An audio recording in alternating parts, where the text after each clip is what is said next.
मुंबईतील धारावी पुनर्विकास प्रकल्पात पात्र झोपडीधारकांना 350 चौरस फुटांचं घर मिळणार आहे आणि हा प्रकल्प राबवणाऱ्या अदानी समूहानं ही अधिकृत घोषणा केली।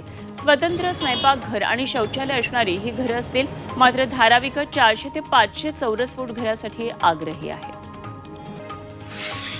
मला दुप्पट टोल भरायचा नसेल तर तातडीनं केवायसी अपडेट करा, अन्यथा तुमचा फास्टॅग रद्द होईल। फास्टॅग रद्द झाला तर तुम्हाला दुप्पट टोल भरावा लागेल। 3 जानेवारीपूर्वी केवायसी अपडेट करा। वन व्हेकल वन फास्टॅगनं ही मोहीम सुरू केली।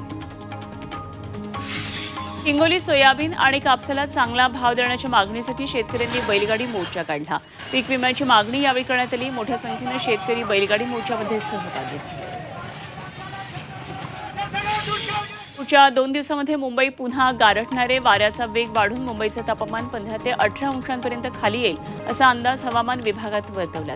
जम्मू काश्मीरमध्ये जास्त अमृत नोनी आर्थो प्लस, ये एक प्रूवन फॉर्मूला है। इसमें मौजूद नोनी फल के गुण और आयुर्वेदिक जड़ी बूटियां शरीर को जरूरी पोषक तत्व देने के साथ साथ हड्डियों और जोड़ों के घिसने, उनमें होने वाले सूजन और दर्द को रोकने में मदद करता है। दर्द मुक्त जीवन के लिए अमृत नोनी आर्थो प्लस। बर्फवृष्टी झाली तर त्याचा परिणाम हा मुंबईसह महाराष्ट्रावरही होतो।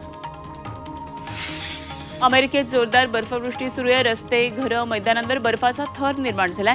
न्यूयॉर्कच्या फुटबॉल स्टेडियमवर बर्फाची चादर पसरली। बर्फवृष्टीमुळे इथलं जनजीवन विस्कळीत झालंय।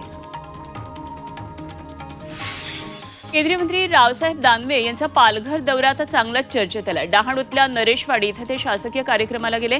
दानवेंना पोहोचण्यासाठी छत्रपती शिवाजी टर्मिनस ते डहाणू अशी विशेष 3 डब्यांची ट्रेन सोडण्यात आली। त्यांच्या या विशेष लोकलसाठी अनेक लोकलची वेळ बदलण्यात आली। त्याचा फटका सामान्य प्रवाशांना बसला।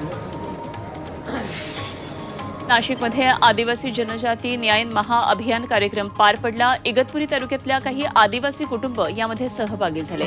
लाभार्थी कुटुंबांबरोबर स्वतः पंतप्रधानांनी संवाद साधला आणि जवळपास 1 लाख लाभार्थ्यांना या योजनेअंतर्गत लाभ मिळाला। वन नेशन वन इलेक्शनच्या अंमलबजावणीसाठी दिल्लीतील उच्चस्तरीय समितीनं नागरिकांना मत मांडण्याचं आवाहन केलंय आणि या संदर्भात विधी अभ्यासक शुभम सरंगुले यांच्या नेतृत्वात मुंबईच्या विविध लॉ कॉलेजमधील अभ्यासकांतर्फे अहवाल तयार करण्यात आलाय आणि हा अहवाल महाराष्ट्राचे मुख्य निवडणूक अधिकारी श्रीकांत देशपांडे यांना देण्यात आला।